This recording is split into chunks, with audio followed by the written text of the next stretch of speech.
this is Yazmin Yousuf from Yes Homegrown, and welcome to the very first Yes Homegrown podcast, where we'll be talking to awesome names from Sri Lanka's music scene because so much is happening. And 2023, I was going to say 2013.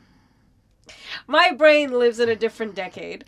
2023 Sri Lanka is the mark of a 10-year completion for a lot of projects, a lot of bands, and one of them happens to be Dhishti. And right now I have Marlon joining me for an uber cool conversation. How's it going? Hi, Yasmin. Not too bad. Man, it's been a minute. What's been going on with you? Quite a few things here and there. Work, as always. Plus, work is work. Yeah, and a few music projects here and there as well. So, like very short-term ones. Plus, and Dhishti as well, of course. So, yeah. So we have been working on a studio for the past like a year or so. And that's completely like finally done and like all completed, I mean. So yeah, a lot has been actually going on. Dude, let's get talking about Dhishti, because after, 10 years, the big album is finally going to be out at the end of the month. Let's get talking about the album. Yeah, it's actually the third album that we are doing. So yeah, so the last album that we released was in 2012. Right, that was just before our tour in India. Just before that, I guess. Yeah, for that tour, so we wanted to whip up like a few new tracks and like for the tour itself. So we composed some tracks. It was composed some time ago, but then we took them out and rearranged some of the stuff and sort of reworked on it, and then we released it in 2012. And again, recently we had the chance to sort of release it after 10 years. Actually, last year we were able to sort of re-release Meditation of Death through Necros Mortis in Brazil. So they did sort of like a limited edition, a digipack, which they sort of sold, and we have few more copies left of that as well. And yeah, so after that, Life is Suffering was actually happening, and throughout the past 10 years, it took us some time to sort of perfect that, at least close to perfection, as I normally say. So we were trying to sort of get a specific sound out, and we were trying various different methods to sort of record it and to sort of mix it, master it, and what sort of effects that we need to sort of go ahead and include, and what kind of methods that we are going to follow with recordings and stuff like that. So we've been at it for some time. So we went to a few different producers who are in Sri Lanka, and now none of them actually worked for us, because the sound that we wanted actually didn't come out from them.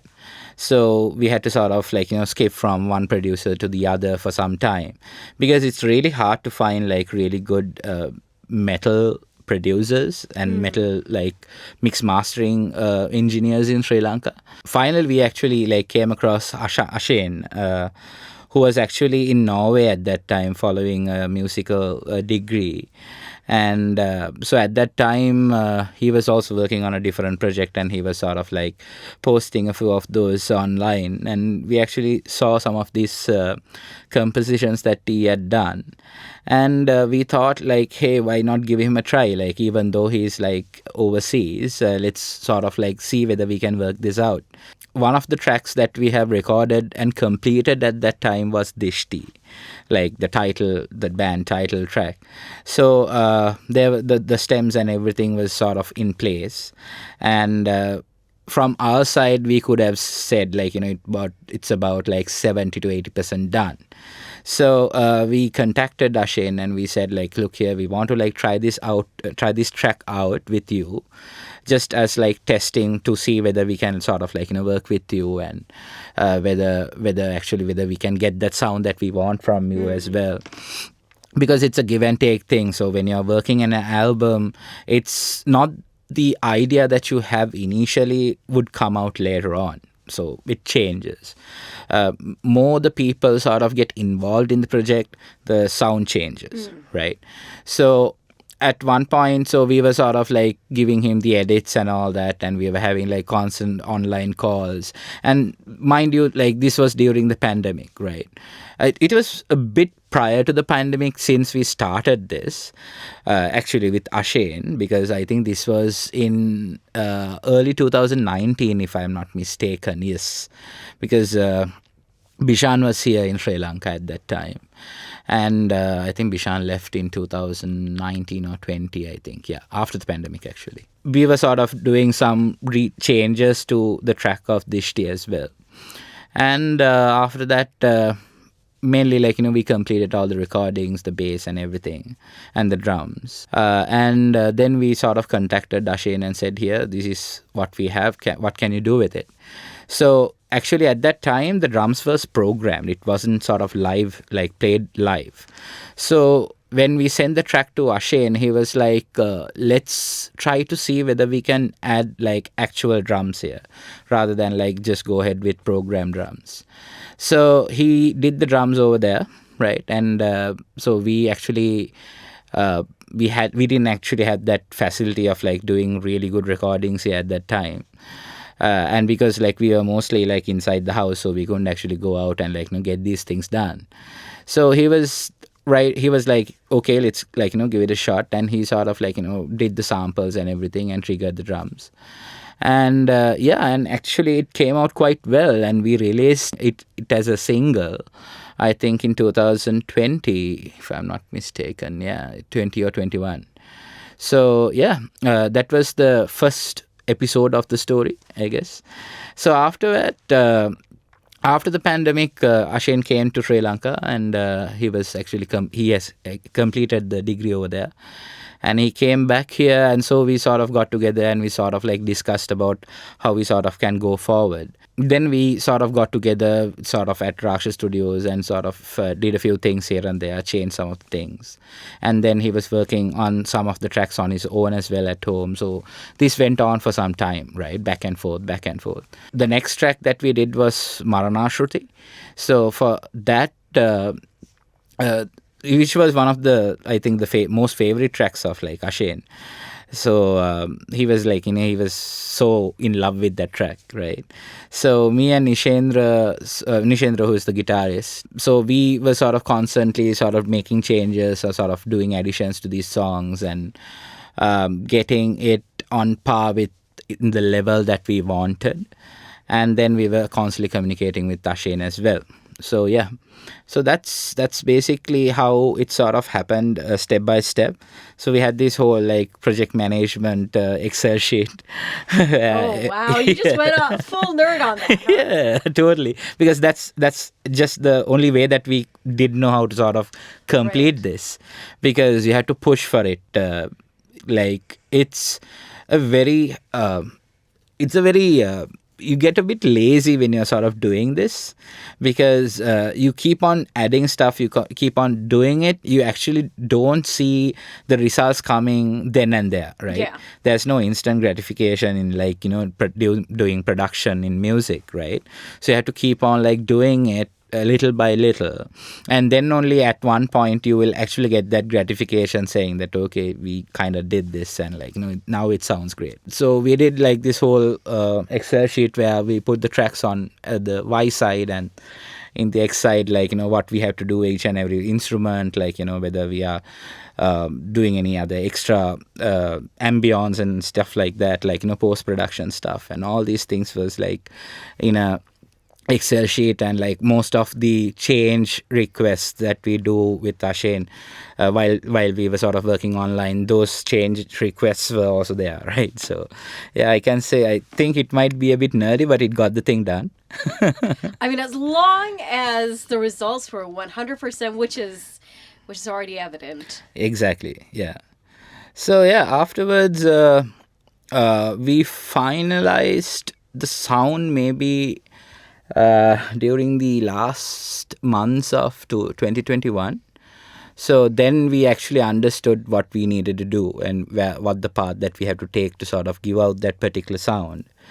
And yeah, afterwards, I think after we found it, then it was like sort of like going and like making sure everything sounds the same, right? All the songs, whether that consistency is there.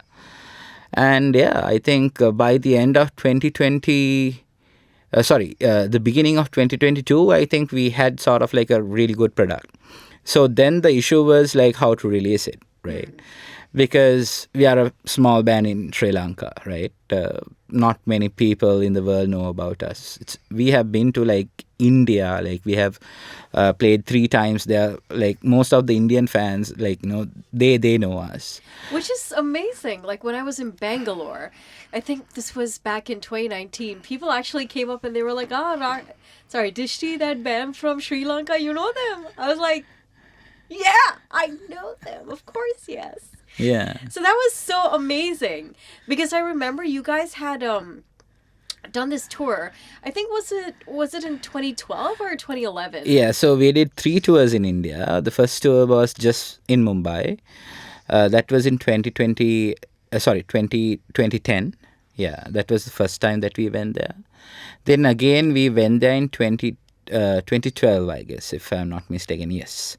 So that was the round tour that we did from Mumbai to Darjeeling to Guwahati to Bangalore and then back to Mumbai, right? So that was about like 7,500 kilometers around India. Crazy. Yeah. And I remember, I think it was you, Ramadou, and one other person that came to the studio a long time ago. This was right after you guys were done with that tour. And you were talking about these crazy train rides and what it was to be this band from Colombo actually doing your thing in India. Do you want to share some of those stories? Yeah, it was quite a fun journey. So I think it was Mark back then who was there at the studio. And yes, that was, I think, prior to the tour that we came here and had a chat with you. So yeah, so 2012, we got this opportunity where we were sort of contacted by an Indian tour organizer, and they wanted to sort of they actually wanted to do a gig in Mumbai only, right? So we were sort of like having a discussion with him, and like we were asking like whether we can sort of do a few more shows in India, because we actually wanted to travel and like see around the country, because it's such an awesome country.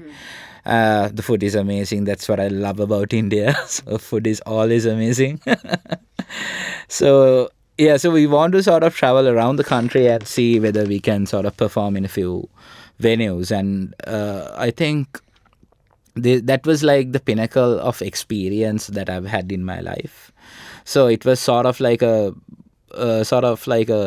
mind-altering journey, right? So I think like you must have heard like thousands of stories about people going to India like on spiritual journeys and stuff.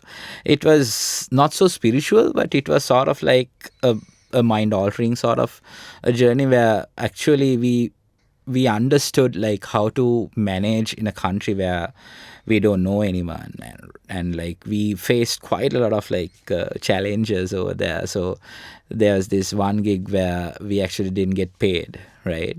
So it was sort of like a huge problem then, and like the organizers didn't actually like get like bother to sort of follow through. Oh, wow. So to our astonishment, the guys who were there who came to watch the show, like they collected money and they gave us, and like they were like, come, let's go have dinner and all that, right? You guys deserve this. And so it was so heartwarming to like see those kind of like help and like guys over there. Shout out to the bros in case you're seeing this. Yeah, so yeah, it was a really wonderful journey, and this is the best part of this whole tour, right? So we finished everything, right? So when we came to Darjeeling, we actually spent quite a bit on like different things, because like they have these like different shops, where antique shops, right? And they have like these like Gorkha knives and all this like super awesome stuff. So we were always like suckers for these things, right? Like pendants and like rings and stuff like that. So we were shopping like on our own, and we were sort of on a spree that day, and we sort of busted most of our cash. So Then the other gig happened, and like the whole incident happened. And then we were sort of like down to our sort of like the last few pennies, right? So all good. We came back to Mumbai. So our flight was back to Sri Lanka from Mumbai. And we actually stayed there like about 2 to 3 days in Mumbai. I have to mention Mark's wife, who's Aishwarya, who's sort of like looked after us, and like big up to her. Like she was like taking care of us, getting us like food and all that, like showing us stuff and like showing us places and like new food places and all that. Is so exciting. And then we went to the airport, and we were sort of like taking our own time at the airport to see finally that we have missed the flight. Right? So 4 of us, because Mark was staying back over in India. So 4 of us, me, Ramindu, Tushan and Arosha actually. So 4 of us were like stranded on an airport. So luckily there was a flight next day, so it was just a 24-hour stay, but we actually didn't have any Indian rupees at that time with us, right? So we spent everything because there was no point actually taking it back home. So we had a few dollars, like, here and there. So we had a small collection, and we rationed food, right? So what we did was, each of us got like a samosa and half a bottle of water for one meal, right? For that whole 24 hours. For that whole 24 hours. Oh my God. We had like 3 samosas a person for that particular day, and we were starving as hell because like we have been like eating like pigs while we were on tour. Because all of the tour organizers actually in the foods area and lodging area, like they were like treating us like kings, right? They were actually like going forward and like looking after us. So at that time we were starving and we were frustrated and we didn't have any money with us, and we had to pay quite a few bucks for as a no-show fee as well because we missed the flight. So we had to sort of pull in money for that as well, and so that happened. And after that, so we were getting like calls from our houses, like our parents and all that, like freaked out and like scolding us. What the hell were you doing? Why did you lose the plane and all that? So it was actually an awesome experience. That is a story you have not told me, and I'm glad this is like caught on camera. Damn, Marlon, you lived it. Yeah. You want to do it again? Yeah, we'll do it again, obviously. So we're actually looking forward to like doing a few tours here and there, like to promote the album itself. So I think the journey has just begun, I guess. The second leg of the mad journey. Yeah. I mean, it's been such a long time as well since you guys got on stage and just did your thing. I think the last time was at, Marsh Scream Rock? No, actually last time it was at Colombo Open Air, the Metal Battle. Oh my gosh, yes! Yeah. But the reason why that didn't come into mind, because that was a competition. It wasn't like a show. It wasn't like a whole show. We played 3 tracks. And like we were able to sort of win that you whole... guys won, yeah. I was there. Win the competition. That was such a moment. Yeah, I was it was. Personally, I had even booked my ticket with like a certain airline. They never refunded my cash. But I had booked my ticket and everything was set. And boom, Corona happened. So, funny stories there as well. So, so we won the metal battle, and we never thought we would win, actually. Because what we were discussing internally was, like, at that moment, we hadn't played in quite a long time. I remember Mark had an issue too. Yeah, so there was like people coming and going from the band as well. Sometimes people are missing. So we actually couldn't play for some time, like I think 1 or 2 years. I was like, more than anything, this is just a gig for us. So let's just go and do what we normally do. And I think there was a bit of luck involved as well. But I think like we gave our best, and it's basically like anytime we play, we bring our best because people pay to watch us, right? So we have to do that, be a reasonable level of effort from our side for the guys who come and like pay a price for a ticket and come to see us. So that's what we normally do anyway. So we were like just our normal selves on that day as well. So nothing actually changed. Yeah, so luckily, so we got through. But sadly, we actually couldn't like reap the benefits out of it because of like, you can't blame anyone, because the organizers over there in Bangalore, Salman, he tried a few times to do it. And finally, so the first time we had booked our tickets, we have applied for our visa, everything was done. Next day itself, the whole country sort of closed down, right? So we actually didn't like get the full refund as well. So there was a small At least issue you got there. half. We got half, right? And the visa money was again given to us in full. There was a small like a mishap there, but then for the second time, when we wanted to go, like when we were asked to come there again, the gig got cancelled. So the third time, I think the gig happened, and we actually couldn't. At that point, we actually couldn't go because Corona was sort of happening before. This was before inflation, right? This was in 2021. So when it got really bad, before it got really bad, right? Yes, one thing was because of the fuel issue, the prices of the tickets has gone in like tripled, I guess. Because earlier when we booked, it was like a very low, 30 something, yeah, and a then very it shot low up price. to like 60. No, it was like over a lakh when we checked at that final point. What?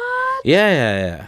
It was really expensive, and we couldn't afford it. Like for a band, like we don't earn anything from this band, right? This is our passion project. So there's a level that we can spend, right? So at that point, we couldn't spend that amount of money. So we were like, sorry, Salman, we can't come. And it's fine that if you want to give that chance to the guys who came in second, who's Blind Effect, please go ahead and do that, because it's very hard for us to like, afford this and be there. It would have been awesome if we could have like made it. But then again, yeah, like, tragedy strikes, I guess.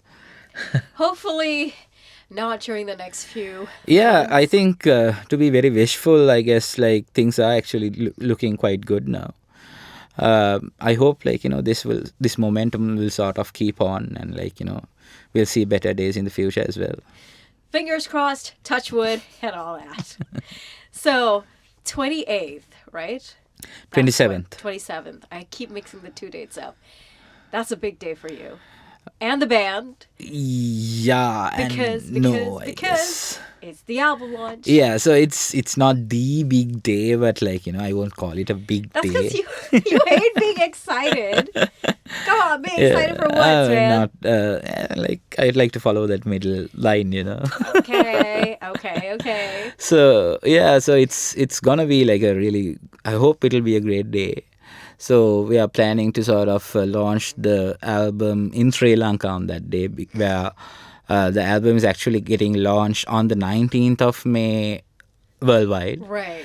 So we are hoping we will get the albums by the 27th. Really hoping, because it takes quite a long time for the shipping as well, and shipping is like really expensive now. So I hope we will get the stuff at the correct time, but nevertheless we'll be performing the tracks at that day live at the show. So it's like you're gonna get to hear the album live played, like with like thousands of watts of like speakers like in your ears. Yeah, like the good old days. Yeah. And this gig is also special for another reason. The bringing back of Ominous Gathering. Yes, so Ominous Gathering didn't actually go away anywhere, but we actually couldn't sort of do it on a regular basis, because we were also getting a bit busy. We were having some issues with different members going and coming in, and we were actually like quite busy with the album as well. So we're actually not like thinking of like doing a gig. So we started in 2010. Then the first gig was then. After that, we again did it in 2011. Then we took some time off, and then again we did it in 2014 and in 2017. So it's sort of like a 3 year sort of like a thing. So I guess we couldn't do it in 2020, which was actually should have been on that year, but we actually couldn't do that. So now we are back in 2023. So maybe you can like think about it, the next one to happen like 2026 if everything Oh goes well. God, so long. But I need to ask you this: as a former member of Slum, do you miss Slum for what it was? 'Cause you guys did some good work. Yeah, so I think one of the first things that we started was Ominous Gathering from some Slum Records. And we, I think, signed up a few bands in Sri Lanka as well at that time. There was like, because I couldn't actually like we started Slum with Buddhika Karunasekara. So after some time, like we got busy with our own stuff and all that, and it's not very easy doing these kind of things at that time also, because we were also like trying to like educate ourselves, like we were either working or other studying for like a degree or whatever. And like 20s, man, it's a very hard time for anyone, like, right? So from 20s to like 30s, you sort of do so many things, you try to do so many things, right? Try to achieve so many things, because, and I think that's like the best time of a person's life as well. Plus you tend to like, deviate a lot, because you kind of lost, like, you sort of like, I see that period of time as a time that you would find yourself, right?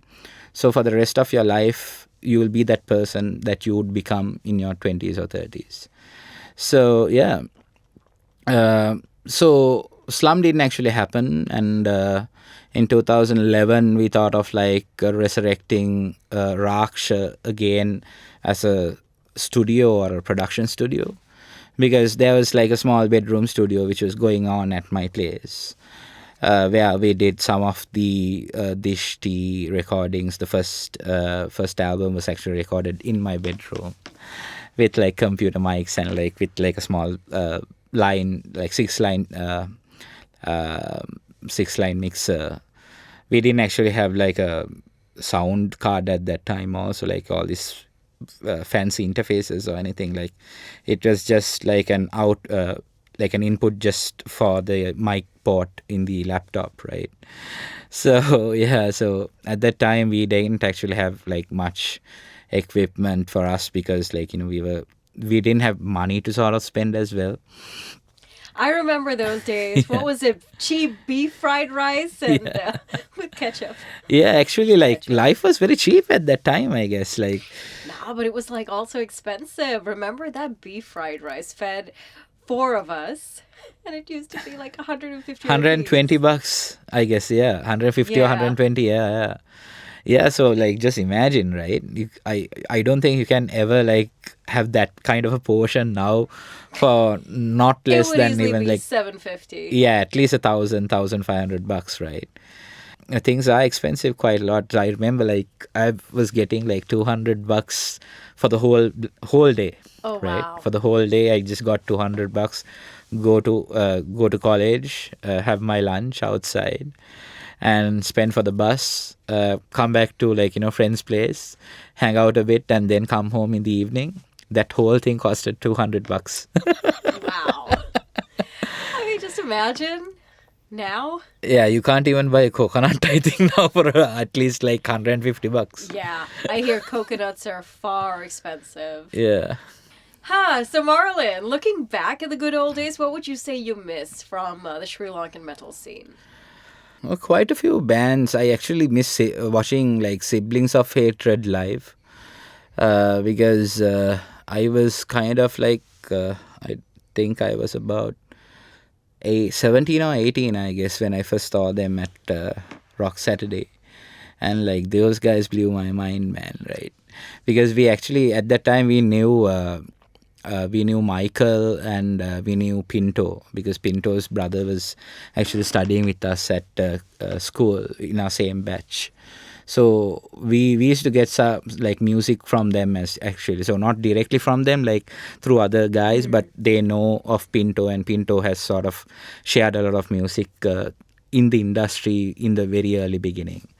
And even Misha was like that. there was like a few guys who downloaded or like who got some stuff down here, like shipped down some albums here, and No then wonder he still does that business time and time again. yeah, and they were like generous enough to like spread those music like around their friends, and ultimately through some like a few connected people will also like end up getting those CDs. So at that time there was no Spotify, no torrents, no Blogspots links or Mediafire or anything like that. It's really hard to like download music in like 2005, 6, 7, those kind of I think days. Bearshare was around. Bearshare. I don't- Yeah, Bearshare was around. Yeah, this was in 2003. Yeah, sorry, Oh, yeah. sorry, So I then forgot it's- because I was in that O was levels, I guess, when I got most of these like early metal bands in like who sort of which we used to listen to. And yeah, I think have to mention Chandita as well, because Chandita also was one of those guys who like got a lot of albums with him and like shared a lot like with the community. So those were the guys that we sort of like go and like have conversations with regularly, and ask like what sort of new stuff that you got, and like what are the new bands that you have listened to and whatnot. So this was like the conversation when we were meeting a friend, like at that time, even if you're at like O level classes, or like even if you sort of like hang out in some place or whatever, like we'll always talk about like what are the new stuff that they were listening to. So yeah, after like internet came in like 2007 or 8, then it sort of all like boomed, right? Because like we were exposed to so many different genres than what we were normally used to sort of get to listen, because we are halfway around the world where black metal is sort of happening. Like we are halfway around the world from Europe, so it's very hard for us to sort of get some of those music when there is no internet actually. But now I guess like entire world's music is on your on top of your fingertips, right? So you can just have to like open the app and just search whatever the hell that you want to listen to, right? And it'll like just magically appear. Ta-da. Yeah. So good times I think that we are living in, even though like the inflation is high. Technologically, I guess like it's marvelous, because I remember one of the biggest pain points that I had when I was listening to music back then, even in a phone or like even in my computer, like the huge desktop computers that we used to have with like CRT monitors. So the biggest problem I had was the album cover doesn't appear all the time, and the track names aren't like actually correct, right? So either it'll be like with underscores or whatever, and you might not you might get like unknown artist and untitled tracks like piling up in like some particular folder, right? You actually don't know what those songs are. So that was a bigger problem that I had, because sometimes you sort of guess, okay, this is the third track of this album, so this might be this. Likewise.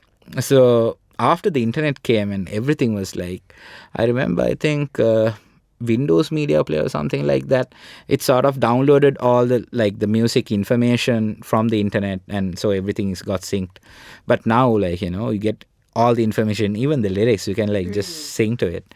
So it's pretty cool. Those days we had to like maintain like lyric books or like files. Oh my gosh, yeah. Some people used to write it down. Some people used to take printouts. Yeah. I remember that. I used to do that as well. Like I still have that file, I guess. But now those are like all obsolete, man. But hey, they're relics for storytelling. Yeah, exactly. And like people must be thinking this guy is like really old. I mean, we're in our 40s, so. Yeah, you are in your 40s, isn't it? I mean, just like I'm in my mid-30s. Yeah. But yeah, that kind of says quite a bit also about our generations and things like that. And who do you miss seeing the most live from the metal scene? Good question. So one was Siblings of Hatred. I think we shifted quite a lot from that conversation. I think those are the guys that I really miss seeing live. I was lucky to sort of catch them down in 2015 or something. Sorry, 2050s. Right? Some place in Nugget. In Nugegoda, yeah. So that those gig. guys were playing at that time, which was actually like got to see them again, and it was like really awesome. And also I miss listening to Herb and the Remedy and Cannabis, because those both of the bands were done by Dinna, and like I really like that bugger's vocals. So like I really miss like listening to Rage Cage. yeah. That was such a jam. Yeah, and another band that I really miss is Fallen Grace, but I've heard a few rumors here and there that they are back again. I've seen a few stories. Yeah, so I really hope they will like play again in the near future. But I really miss like listening to them on stage as well. They are one hell of a band.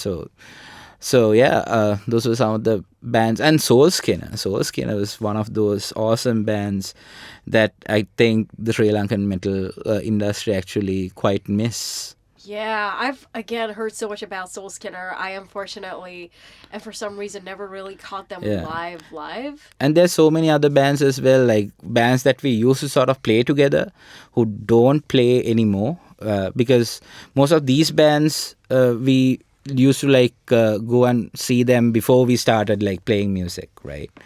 But like bands like Fall on Hope and bands like OCM, right? And bands like you're forgetting your best friend. Forgetting a few names here and there, Spleen but Saint. yeah, Spleen Saint is one of the bands that I would love to see on live, because they didn't. Might be coming back. Yeah, it's pretty cool. I hope Dylan will sort of come back and resurrect Spleen Saint again, because yeah, it's time, I guess, to do that. Man, it's time. Been a void for that doom metal. Yeah, I think those guys were like the first doom metal outfit in Sri Lanka as well. So it'll be really great to see them back. And there's quite a lot of bands. I can't actually like put my mind into a few names, but yeah, there's so many bands that would have been really awesome that we could see. Actually, Funeral in Heaven would be awesome to see live. Yeah. That band just, they came, they really did conquer. Yeah. And now they're around. Hopefully one day. Yeah. Now, Sean, make it happen. If there's one guy I know who can make that happen, it's now Sean. Yeah, exactly, yeah. So, yeah. And, hey, we've had such an amazing conversation, my dude. Is there anything you want to tell people watching this for the gig that you've got? Yeah, so on the 27th, Ominous Gathering will be happening at Women's International Club from 6 p.m. onwards. Entrance will be 2,500 at the gate. So it'll be Dhishti, Genocide Shrines, Pharmacon Messiah, Agati, and Nephilim will be playing at the gig. So, so be there on the 27th. Yes, don't miss it. So we'll be also launching our album on that day, Dhishti's Life is Suffering, after like 10 years. It's sort of like an anticipated album, so as I say. So, yeah, hope you guys can make it. Yeah. Woo! I'm excited. I honestly can't wait to see you guys play and Genocide Shrines and the other bands, the newer bands. That's Pharmacon Messiah, when they played on that day where there was curfew imposed. Yeah. Oh my God. At Fistful of Steel, no? Yeah. Superb band. I can't wait to see Isa and the rest, man. What a damn good set they brought. Yeah. Yeah, hopefully. And Isa in Nephilim as well, so I don't know how he's gonna manage. Yeah, gonna be so wild. that's basically the scene here. So as of anywhere, so a lot of people like share their instrumentists or vocalists in different projects. I think that's what makes it really great. Exactly. So yeah, this has been too awesome. Can't wait to catch up with you all over again. Sri Lanka, thanks a lot for joining in. And we'll catch you on another edition of the Yes Homegrown podcast. For now, this is Yazmin Yousuf. That's Marlon. And stay subscribed to Dhishti, because they're up to cool metal and all that cool stuff. Yo.